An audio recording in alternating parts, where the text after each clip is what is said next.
میرے جتنے پشتون بھائی ہیں جو اس روڈ بلاک کی وجہ سے پریشان ہیں، میں ان کو بھی یہی کہتی ہوں کہ ان ماؤں کے پاس اور کوئی آسرا نہیں ہے۔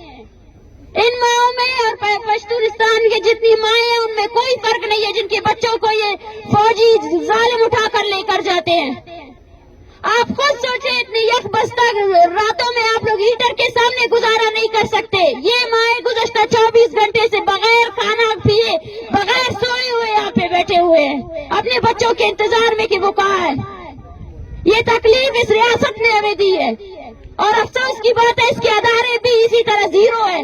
کہاں جائے؟ اگر عدالت ان کو انصاف دیتی تو وہ جاتے عدالت کے پاس، لیکن وہی عدالت یہی ہے ان کے معصوم بچوں کو جو ہے نا سزائیں دیتی ہے۔ ان کے معصوم بچوں کی جو ہے نا جبری گمشدگی کے بعد جب لاشیں گرتی ہے تو وہی جج بھی خاموش ہو جاتا ہے، وہی وزیر بھی خاموش ہو جاتا ہے۔ یہ وہ جنگ ہے جس جنگ میں ہر مظلوم قوم کو اس میں ساتھ دینا چاہیے۔ یقین کیجئے سڑک پر بیٹھا ہوا ہے، سڑک پر کھڑا ہوا ہر شخص اس وقت پریشان ہے، لیکن اس پریشانی کو طاقت بنانا پڑے گا۔ وہ لوگ جنہوں نے بلوچستان کے ہر گھر کو ماتم زدہ بنایا ہوا ہے ان سے حساب لینا پڑے گا۔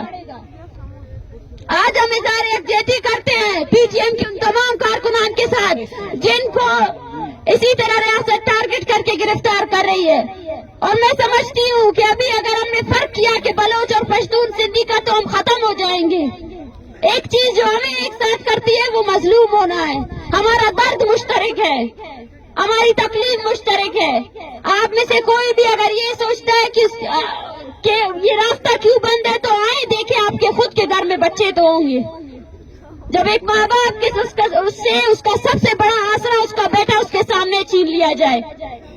ان میں سے جتنے بچے اٹھائے گئے وہ سب اسکول میں جاتے پڑھتے ہوئے بچے تھے۔ اسکول جاتے ہوئے بچوں سے اس ریاست کو خطرہ ہے۔ ہمارے وسائل سے اس نے جو ہے نا لاہور اور اسلام آباد میں اپنے لیے بڑے بڑے محلات اور بڑے بڑے پرامن اور آسائش دہ زندگی بنا لی ہے، اور دیکھیں ارد گرد دیکھیں آپ کے سارے بلوچ بیٹھے ہوئے ہیں۔ ان میں سے کس کو آپ کو ان میں سے ایک بھی ایسا شخص نہیں ہے جو اب 2 وقت کی روٹی جو ہے نا اس کو اپنے گھر میں کمانے کی آسائش حاصل ہو۔